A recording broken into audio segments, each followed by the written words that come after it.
जय हिंद दोस्तों। मैंने इसके पहले बताया था मूल अधिकार के बारे में। मूल अधिकार के बारे में हमने पूरा डिस्कस कर चुके हैं इसके पिछले वाले वीडियो में।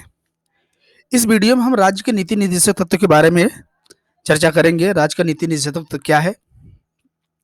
देखिए, बी.एन. राव संविधान सलाहकार थे।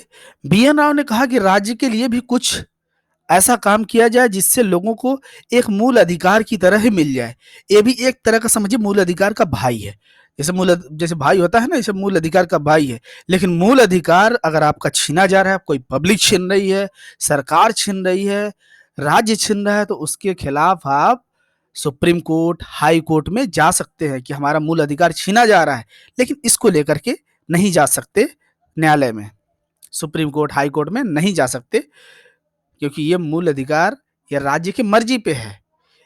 ये राज्य का एक तरह से कर्तव्य है। मानिए राज्य की मर्जी पर, राज्य का काम है, वो करे या ना करे, मतलब उसके मर्जी पे है।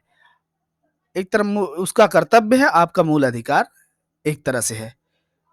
इसके बाद जो अगला आएगा 4 क आएगा, उसमें आपका कर्तव्य है, हमारा कर्तव्य है। तो पहले भाग 4 पढ़िए। देखिए, फिर हम रिपीट कर दें, संविधान में 22 भाग होते हैं और ये चौथा भाग हम पढ़ा रहे हैं। ये आयरलैंड के संविधान से लिया गया। डीपीएसपी, जिसे हिंदी में राज्य के नीति निर्देशक तत्व कहते हैं, आयरलैंड के संविधान से लिया गया। बी.एन. राव संवैधानिक सलाहकार थे, संविधान के सलाहकार थे। इन्होंने कहा कि डीपीएसपी लागू करना चाहिए। केटी शाह ने कहा कोरा चेक है ये डीपीएसपी क्या है? राज्य के नीति निर्देशक तत्व एक तरह कोरा चेक है। जैसे बैंक का होता है कोरा चेक ना, कि बैंक आपको कोरा चेक दे देती है, अब आपकी मर्जी है किसी को चेक काट के दे या ना दे। उसी तरह राज्य का नीति निर्देशक तत्व, राज्य का नीति ये है, राज्य नीति ऐसा बनाए या ना बनाए राज्य की मर्जी पे है, आपको दे या ना दे। इसीलिए केटी शाह ने इसे कोरा चेक कहा। अंबेडकर ने कहा कि ये लोक कल्याण के लिए है। ये राज्य का नीति निर्देशक तत्व एक तरह लोक कल्याण करने के लिए है। राज्य ऐसा करे, राज्य को करना है ऐसा। सामाजिक, आर्थिक, राजनीति, लोकतंत्र की स्थापना करे, लोगों को सामाजिक ऊंच नीच भेदभाव ना होने पाए, आर्थिक लोगों का आर्थिक मतलब काम उन्हें मिले कि इतनी कि अपनी काम चला सके, अपनी रोजगार चला सके। राजनीतिक लोकतंत्र मतलब कि आपको चुने और चुने जाने का अधिकार हो, आप प्रधान भी बन सके, एमएलए भी बन सके, एमएलए चुन भी सके, प्रधान को चुन भी सके, ये राजनीतिक आपका अधिकार हो। इसीलिए उन्होंने कहा सामाजिक, आर्थिक, राजनीतिक लोकतंत्र की स्थापना हो। अनुच्छेद 36, इसके पहले मैंने अनुच्छेद 35 तक बताया था, और राज्य के नीति निर्देशक तत्व जो है अनुच्छेद 36 से 51 तक होता है। अनुच्छेद 36 में राज्य की परिभाषा के बारे में बताई गई है। जैसे राज्य की परिभाषा, जहां भी आपको परिभाषा कहा जाए तो वो केंद्र सरकार, राज्य सरकार, बिजली विभाग, मतलब इत्यादि सभी ऐसे जो ऐसी नीति बनाए जिससे लोगों का मूल अधिकार को प्रभावित न कर रहा हो। राज्य का मतलब है, बिजली विभाग भी है कि बिजली विभाग कुछ ऐसा नीति बनाए जैसे आपके जो मूल अधिकार है उसे छीने ना। यूजीसी है, जैसे आप बीए का एग्जाम दे रहे हैं, एमए का एग्जाम दे रहे हैं, नेट का एग्जाम दे रहे हैं, यूजीसी नेट का एग्जाम दे रहे हैं, तो यूजीसी ऐसा कुछ बनाए जैसे आपके मूल अधिकार को ना छीने। तो 36 और 12 में, ये दो पूरे संविधान में दो ऐसे अनुच्छेद हैं जिसमें राज्य के बारे में, राज्य की परिभाषा के बारे में बताया गया, राज्य क्या है, राज्य क्या हो सकता है। ठीक है। अनुच्छेद 37 में बताया गया न्यायालय में परिवर्तन या वाद योग नहीं है। इस डीपीएसपी को, राज्य के नीति निर्देशक तत्व को आप न्यायालय में नहीं ले जा सकते। राज्य हमारे लिए नहीं कर रहा, हमारे लिए रोजगार नहीं दे रहा है, उसमें जा सकते थे मूल अधिकार वाले में, इसमें नहीं जा सकते हैं न्यायालय में। ये न्यायालय इस पे जबरदस्ती नहीं कर सकता है, सरकार तुम इनको नौकरी दो, योगी जी इनको नौकरी दो, रोज योगी जी इनको जो है आप 5 किलो गेहूं दीजिए, राशन दीजिए, ये न्यायालय जबरदस्ती नहीं कर सकता है। आप ना ही उसके खिलाफ जा सकते हैं। वो हमको बिजली फ्री नहीं दे रहा 300 यूनिट, आप नहीं जा सकते हैं। राज्य की मर्जी पे है, बिजली विभाग की मर्जी पे है। तो ये न्यायालय में वाद योग नहीं है। अनुच्छेद 38 में है राज्य लोक अभिवृत्ति रखेगा। लोक अभिवृत्ति मतलब सामाजिक, आर्थिक, राजनीतिक न्याय देगा। सामाजिक न्याय मतलब वही कहा मैंने कि सकारात्मक न्याय देगा समाज को, कि ऊंच नीच भेदभाव ना हो। आर्थिक न्याय मतलब आर्थिक रूप से आपकी मदद करेगा, जैसे आपको काम के बदले पैसा देगा, जैसा काम करेंगे वैसा आपको पैसा मिलेगा, तो आर्थिक मदद हो गई। राजनीतिक न्याय मतलब सभी को चुने और चुने जाने का अधिकार हो। एमएलए का चुनाव आप भी लड़ सकें, एमएलए के चुनाव में आप भी वोट दे सकें, मतलब यही राजनीतिक न्याय है। राजनीतिक अधिकार इसी को भी कहा जाता है, संवैधानिक अधिकार भी कहा जाता है, चुने और चुने जाने का अधिकार। सभी लोग, आज से बता दे रहा हूँ, सभी लोग राजनीतिक होते हैं, वो पैदा होते ही राजनीतिक हो जाते हैं, वहीं से राजनीति तय होना शुरू हो जाता है। ठीक है? कैसे तय हो जाना? जैसे कोई बच्चा पैदा होने वाला होता है, तो उसके लिए सरकार व्यवस्था, पोषण के लिए व्यवस्था शुरू कर देती है। कैसे 6 महीने तक इसको क्या दिया जाएगा, उसके बाद क्या दिया जाएगा, राजनीति ही एक तरह से है। तो राजनीति न्याय, चुने और चुने जाने का अधिकार, आप एमएलए बन सकें, आप विधायक बन सकें, आप खुद भी सांसद चुन सकें, जिसको चाहे अपना वोट दें, ये राजनीतिक न्याय है। अनुच्छेद 39 में स्त्री पुरुष को समान कार्य के लिए समान वेतन, जैसे आप महिला है, एक पुरुष है, 2 लोग जो है पुलिस में भर्ती हो गए, तो दोनों को समान वेतन मिलना चाहिए। ये नहीं कि वो स्त्री है, वो लड़की है, तो उसको 20,000 दो, और वो पुरुष है, तो उसको 50,000 दो, ऐसा नहीं है। दोनों को समान कार्य के लिए समान वेतन होना चाहिए। अनुच्छेद 39 के सभी को समान न्याय और निःशुल्क कानूनी सहायता दिया जाए, 42वें संविधान संशोधन में जोड़ा गया 1976 में। जब कहीं क, ख, ग, घ, अंग जोड़ा जाए, तो ये समझ लीजिए कि संविधान ये बाद में जोड़ा गया है। तो 42वें संविधान में 39 क जोड़ा गया कि निःशुल्क कानूनी सहायता, यानी थाने में जाएँ, आप पूछें कि हमको मुकदमा करना है, हमको उसने हत्या कर दिया, उसने जान मारने की धमकी दी है, तो पुलिस कहे पैसा दो तो हम बताएँ तुम्हें क्या है, कैसे करना है? नहीं, निःशुल्क कानूनी सहायता दे। राज्य निःशुल्क कानूनी सहायता देगा। ठीक है? अनुच्छेद 40 ग्राम पंचायतों का गठन है। अनुच्छेद 40 में ग्राम पंचायतों का गठन है। देखिए, अनुच्छेद 40 जब ग्राम पंचायतों की बात आई, तो बहुत ज़्यादा इस पे बहस हुआ था। बहुत ज़्यादा बहस जानते हैं किसके बीच हुआ था? ये हुआ था महात्मा गांधी और अंबेडकर जी के खिलाफ। महात्मा गांधी के अनुसार जो है, ग्राम पंचायत का गठन होना चाहिए। महात्मा गांधी ने कहा ग्राम पंचायत होना चाहिए, ग्राम पंचायत लागू होना चाहिए, क्योंकि भारत जो है गाँव में बसता है। गांधी जी का है भारत गाँव में बसता है, और अनुच्छेद 40 को गांधी जी ने कहा ये संविधान की आत्मा है। और डॉक्टर अंबेडकर ने कहा कि नहीं, ग्राम पंचायतों का गठन नहीं होना चाहिए, क्योंकि ग्राम पंचायत का जब गठन हो जाएगा तो प्रधान बनेंगे सब, प्रधान में जो है खा जाएंगे, जो भी पैसा आएगा तो खा जाएंगे। तो डॉक्टर राजेंद्र प्रसाद थे, उन्होंने कहा यार इसको क्या करो, राज्य के नीति निदेशक तत्व में डाल दो, सबसे अच्छा ही राज्य के नीति निदेशक तत्व में पड़ जाएगा, तो कुछ तो पैसा जाएगा, कुछ तो गरीबों को मदद हो जाएगी। तो यही जो है, तभी से ग्राम पंचायतों का अनुच्छेद 40 में इसको राज्य के नीति निदेशक तत्व में डाल दिया गया। ग्राम पंचायतों का गठन सबसे पहले 2 अक्टूबर 1959 को राजस्थान के नागौर जिले के बगदारी गांव में जवाहरलाल नेहरू ने लागू किया ग्राम पंचायत को 1959 में। अब 2 अक्टूबर महात्मा गांधी के जयंती के दिन है, क्योंकि महात्मा गांधी ने कहा संविधान की जो आत्मा है वो अनुच्छेद 40 है, ग्राम पंचायतों का गठन है। याद रहे, दिल्ली में ग्राम पंचायत नहीं है। अनुच्छेद 41 बेकारी, बीमारी और बुढ़ापे में राज्य सहायता करेगा। जैसे मान लीजिए बेरोजगार हैं, आपको बेरोजगारी भत्ता मिलेगी। बीमार हैं, कोई हैवी बीमारी जैसे कैंसर हुआ, एड्स हुआ, तो आपको बीमारी ऐसी हो गई है, तो राज्य इसमें सहायता देखते भी होंगे कि बड़े बड़े बीमारी में डीएम से सहायता मिलती है।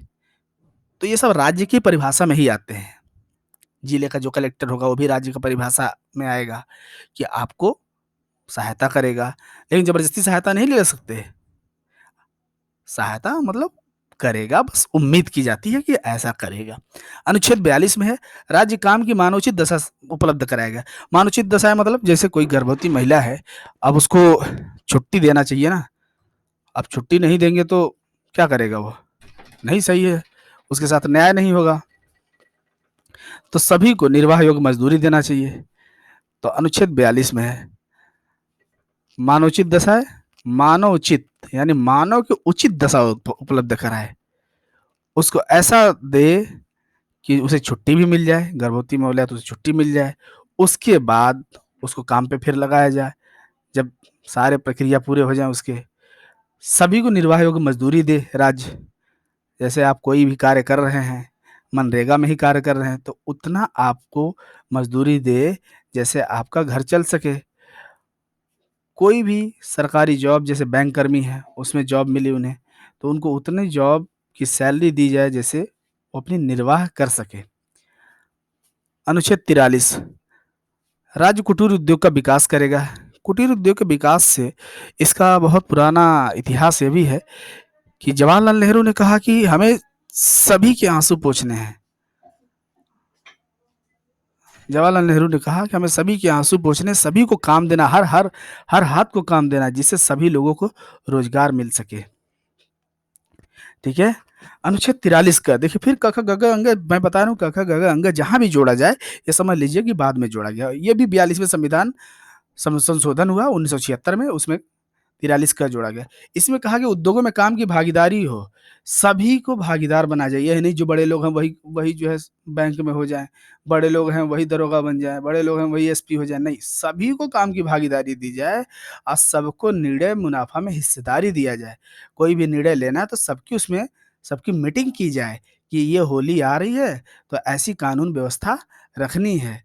अगर कोई कंपनी है, जैसे सरकारी कंपनी है, तो उसमें जो निर्णय लिया जाए, जो मुनाफ़ा हो, वो सभी कर्मचारी को दिया जाए। तो देखते होंगे पीएफ, बोनस, फंड जो दिया जाता है, यहीं से दिया जाता है। तो अनुच्छेद 43 का जोड़ा गया है। इसी को कहते हैं उद्योगों में कामगारों की भागीदारी। ये बहुत बार क्वेश्चन पूछता भी है। ये पीसीएस से लेकर लगभग छोटे-छोटे एग्ज़ामों तक ही पूछ लिया है। अनुच्छेद 44 में समा समान आचार संहिता लागू करना। जैसे हिंदू लॉ है, मुस्लिम लॉ है, ईसाई लॉ है, अलग-अलग लॉ है, गोद लेने का अलग, सबका कानून अलग है, वसीयत करना किसी का सब अलग है। ये सभी के लिए एक तरह कानून बनाएँ। जैसे आपने देखा होगा ट्रिपल तलाक पे बैन हुआ है कि ट्रिपल तलाक, ये इसका समझिए एक शुरुआत है कि एक तरह कानून सभी के लिए बन जाए। ये नहीं कि इनको हिंदू हिंदू लॉ के हिसाब से, हिंदू कानून के हिसाब से इनके ऊपर मुकदमा चलाया जाएगा, इनके मुस्लिम के हिसाब से मुकदमा चलाया जाएगा। ऐसा नहीं, एक तरह कानून सब पे लागू किया जाए। जैसे ट्रिपल तलाक है, 3 बार तलाक तलाक बोलने पे खत्म हो जाता था मामला। तो इसकी एक तरह से शुरुआत है। अभी ये धीरे-धीरे डेवलप कर रहा है, अभी डेवलप हो नहीं पाया है एक तरह कानून बनाने के लिए। चाहे हिंदू लॉ हो, चाहे मुस्लिम लॉ हो, चाहे सिख लॉ हो, एक तरह कानून सभी के लिए रहे। ये नहीं उनके रीति-रिवाज के अनुसार सज़ा दी जाए, ऐसा नहीं। ऐसा एक तरह कानून बनाएगा राज्य। अनुच्छेद 45 में 6 वर्ष से कम उम्र के बच्चों को पोषण देगा। 6 वर्ष से अनुच्छेद 45 में कहा गया कि जब 6 वर्ष के बच्चे कम उम्र के हैं, तो उनको पोषण देगा। उनको जो भी देखते होंगे दरिया-वरिया दिया जाता है, तो वो अनुच्छेद 45 में है। ठीक है? और इसी में आप देखेंगे 21 ए में जोड़ा गया है, 6 से 14 वर्ष के बच्चों को निःशुल्क शिक्षा देगा राज्य। ये ये जो है अनुच्छेद 21 ए में इसको लेकर के दोनों कंबाइन करके ये मूल अधिकार बना दिया गया है। यहाँ पे ये राज्य ऐसा करेगा, वहाँ पे शिक्षा का अधिकार भी बना दिया गया है। पोषण के साथ-साथ शिक्षा का अधिकार भी है। 21 क कहिए या 21 ए कहिए। अनुच्छेद 46 में एससी-एसटी के जीवन स्तर को ऊँचा उठाएगा। जैसे एससी-एसटी क्या थे, पहले बहुत कमज़ोर थे, भले इकोनॉमिक स्टेटस उनका बहुत कम था, वो पढ़ नहीं पाते थे। इसलिए स राज्य से अपेक्षा की जाती है राज्य ऐसा करे कि उनके लिए रिज़र्वेशन दे, एजुकेशन में रिज़र्वेशन दे, नौकरियों में रिज़र्वेशन दे, आरक्षण दे, ताकि वो उनका जीवन स्तर ऊँचा उठ सके, अनुच्छेद 46 में। अनुच्छेद 47 में नागरिकों के जीवन स्तर को ऊँचा करे। जैसे शराबबंदी, शराब को बंद कर दे। ये भी नहीं कि रिक्शा चलाए, रिक्शा चला के ₹50 कमाए, तो ₹60 शराब पी गए, ₹50 कमाए, ₹60 शराब पी गए। तो अनुच्छेद 47 में है कि सभी नागरिकों को जीवन स्तर को ऊँचा करे। जीवन स्तर ऊँचा कब होगा? जब उसके पास कुछ बचत होगी, तब वो जीवन स्तर ऊँचा होगा। यानी गाड़ी चला के आए, रिक्शा चला के आए, ₹50 कमाए, ₹60 दारू पी गए, ₹10 कर्जा ही चढ़ गया। 46 में एससी-एसटी के जीवन स्तर को ऊँचा करना और 47 में नागरिकों के जीवन स्तर को ऊँचा करना, ठीक। अनुच्छेद 48 में कृषि का वैज्ञानिक ढंग से पुनर्गठन करे। जैसे चकबंदी है, चकबंदी के द्वारा राज्यों को इकट्ठा करना होता था। जैसे किसी का खेत 1 बीघा यहाँ है, तो 1 बीघा 1 किलोमीटर दूर है, तो सब एक खेत को एक चक में कर दे, वैज्ञानिक ढंग से एक जगह चेक कर दे ताकि वो अपना खेती सही से कर सके, इसलिए चकबंदी लाया गया। तो ये वैज्ञानिक ढंग से उसका पुनर्गठन किया। पहले देखें किसी का 1 बीघा कहीं और था, ईरघाट एक का बीरघाट था। तो ये वैज्ञानिक ढंग से पुनर्गठन हुआ। अनुच्छेद 48 के प्राकृतिक पर्यावरण की रक्षा करे। ये भी जो है 42वें संविधान संशोधन में जोड़ा गया है कि राज्य जो है प्राकृतिक पर्यावरण का रक्षा करे। प्राकृतिक पर्यावरण मतलब जो पर्यावरण है, जो पेड़ है, पेड़ लगाए, वन्य जीव को लगाए, वन्य जीव की देखभाल करे। जैसे टाइगर है, टाइगर की बचाव करे, वो भी हमारे लिए ज़रूरत है।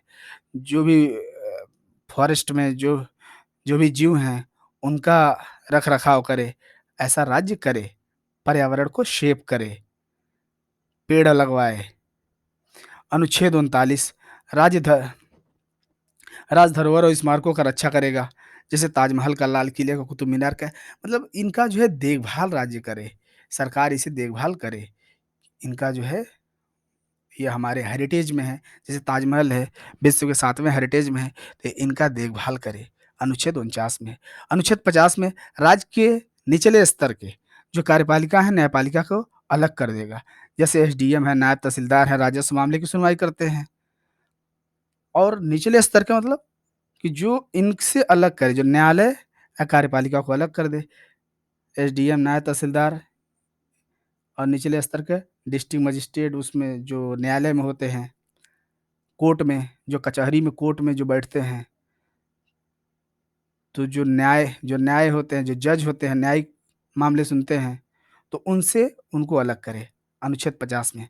अनुच्छेद 51 में राज्य अंतर्राष्ट्रीय विवादों का शांतिपूर्ण समाधान करे। जैसे अब यूक्रेन युद्ध हो रहा है, रसिया का युद्ध हो रहा है, तो भारत क्या करेगा? भारत यूएनओ में जाएगा और दोनों के बीच मध्यस्थता करेगा, या किसी भी देश में मध्यस्थता डेलीगेशन के रूप में जाए, मध्यस्थता करे, और अपने ऊपर हमारे कोई अटैक भी कर रहा तो हम उसे भी बातचीत से हल करेंगे, ना कि युद्ध से हल करेंगे। अनुच्छेद 51 में कहा गया है, भारत जो है बातचीत से हल करे, युद्ध ना करे। मान लीजिए युद्ध तो अंतिम रास्ता है। ठीक है, आज के लिए यहीं पे, धन्यवाद।